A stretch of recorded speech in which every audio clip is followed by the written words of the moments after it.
plus 7%. C'est un trade que j'ai pris fin de semaine dernière, vendredi, sur le Dow Jones. Je vais t'expliquer point par point ma méthodologie, pourquoi je suis rentré sur ce trade, comment on applique simplement et facilement les concepts d'ICT. Tu vois, on va décortiquer le trade étape par étape, c'est simple, facile. Donc je te disais, un trade qui s'est déroulé vendredi matin. Et toute la semaine j'ai attendu un setup correct. Un setup qui est venu en fin de semaine, donc la patience paye, parce que le trade est gagnant. Et ouais, il y a eu des setups au cours de la semaine, mais j'ai tenu, j'ai pas pris, parce que c'était soit des configurations un peu forcées, qui cochaient pas tous les critères, soit de la contre-tendance, donc maintenant je m'interdis absolument de trader en contre-tendance, parce que même si certains setups fonctionnent, le risque-reward est moins bon, le taux de réussite est moins bon aussi, donc je cherche à capitaliser uniquement sur les meilleurs setups et les tendances pour pouvoir les surfer le plus longtemps possible. Donc, pour revenir à ce trade, on se remet dans les conditions du direct.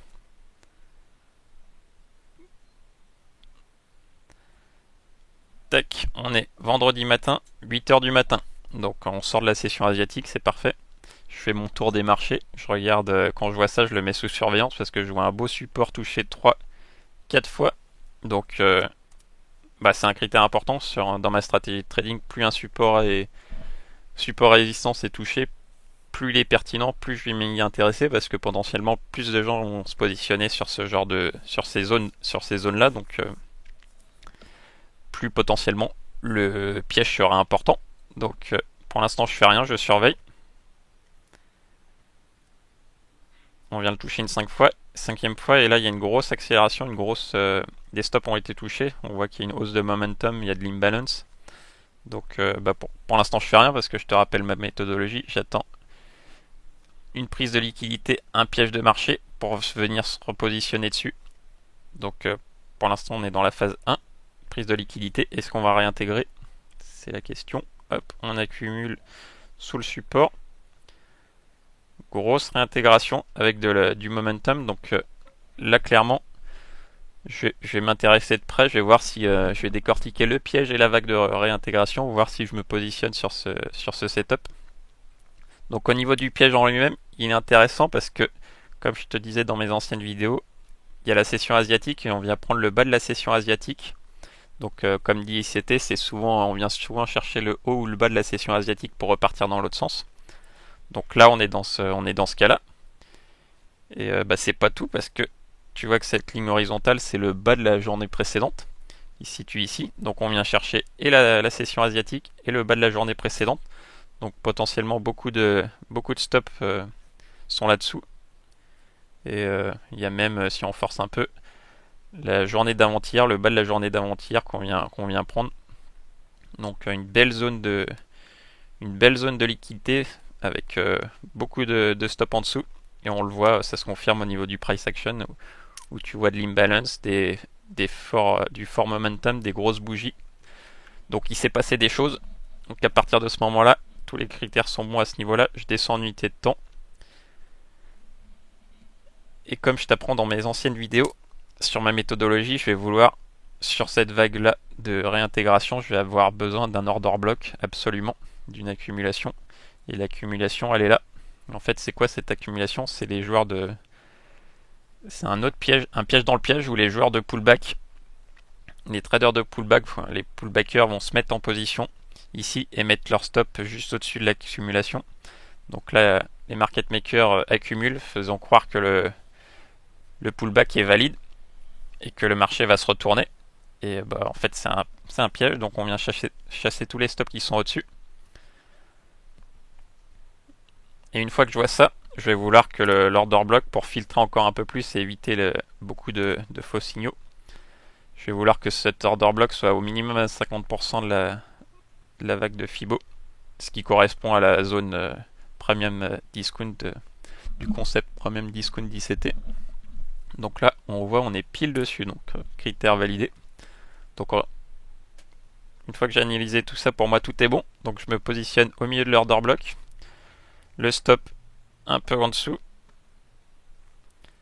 J'essaye de mettre un stop logique qu'ils prennent vraiment les plus bas de tous ces bas là pour pas qu'on vienne me chasser sur une mèche. Donc je le mets un peu plus large.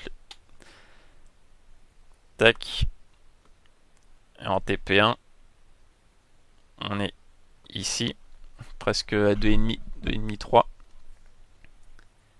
Et bah voilà, tout est prêt. On va voir ce qu'a fait le marché.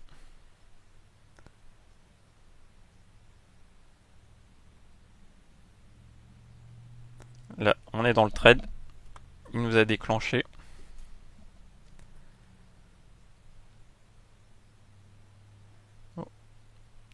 Donc là, tu vois, il y a l'imbalance, théorie de dos. Pour l'instant, il n'y avait aussi aucun signe avant-coureur. On est venu faire un petit piège de marché, combler l'order block ici. Donc pas d'alerte pour sortir pour l'instant. Hop, on vient toucher le TP1. J'étais sur du 3 sur TP1. Et après, qu'est-ce qu'a fait le marché?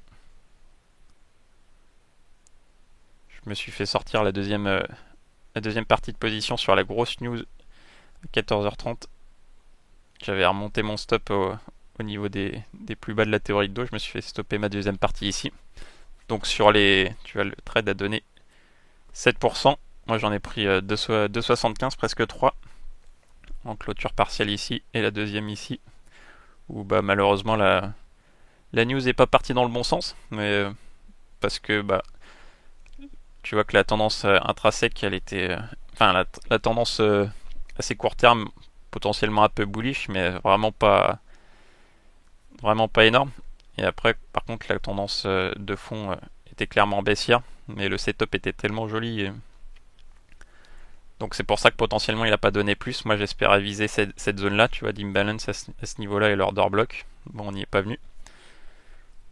Tant pis, j'ai réussi à clôturer quand même une partie des gains. Mais voilà, à court terme, la tendance était quand même... ça se jouait, c'était pas le plus beau setup dans la tendance, mais ça se jouait. Et le setup a fonctionné, donc tant mieux. Et ce que je voulais te montrer d'assez incroyable, c'est que si tu descends en unité de temps, je l'ai pas vu en direct, je l'ai pas vu en live honnêtement, parce que bah, des fois t'as la tête dans le guidon, tu vois pas bien ce qui se passe, et mais quand il revient après coup, tu vois que le setup il refait exactement le même en unité de temps inférieure, le marché est fractal. Donc support, on a le piège de marché ici, qui correspond à celui-là. On a l'order block ici, qui correspond à celui-là. On a la hausse de momentum ici. On vient se reposer pile sur le milieu de l'order block, comme ici, ici. Donc exactement le même setup dans le setup.